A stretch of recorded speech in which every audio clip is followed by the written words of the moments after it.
Обзор прибывшего китайского тестера Network Cable Tester. Такой пришло от коробочки. Немножко помято. Открываем.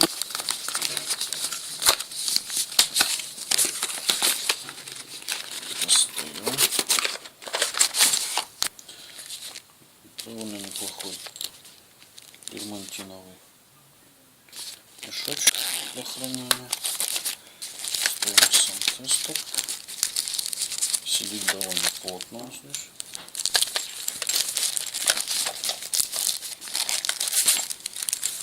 Также инструкция. Вот сам тестер. Сам тестер.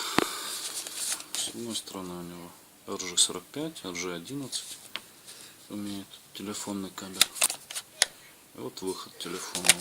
По умолчанию, так сказать, видно на RG45 ориентирован, потому что индикаторная шкала. Питается вот задняя часть. Питается от одной батарейки типа крона 9 вольтовой.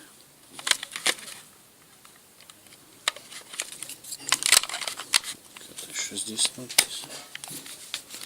Непонятно. Так. В принципе, сам по себе он разборной, что достаточно хорошо.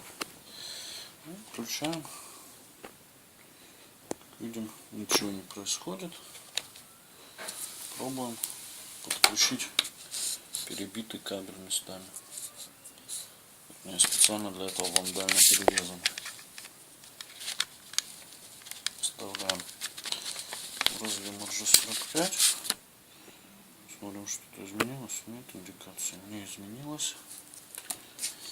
Вставляем в ответную часть.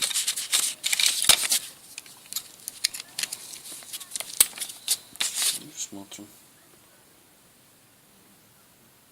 Да, все провода, то, что мы обрезали.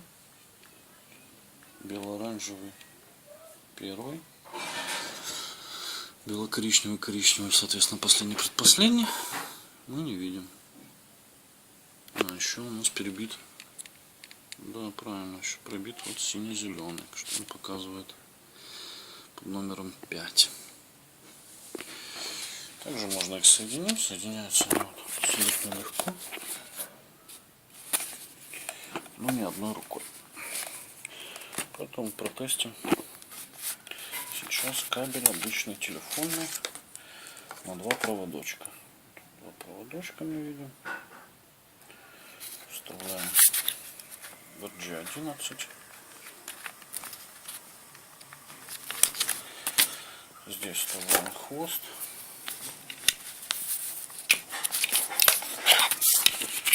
Одной рукой снимать.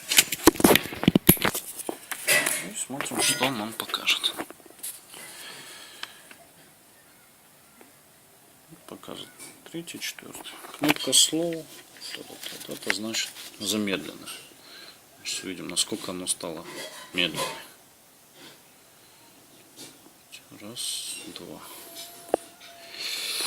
Вот такой вот, в принципе, тестер. Имеет вот пазы для крепления довольно неплохие, надежные, я бы сказал.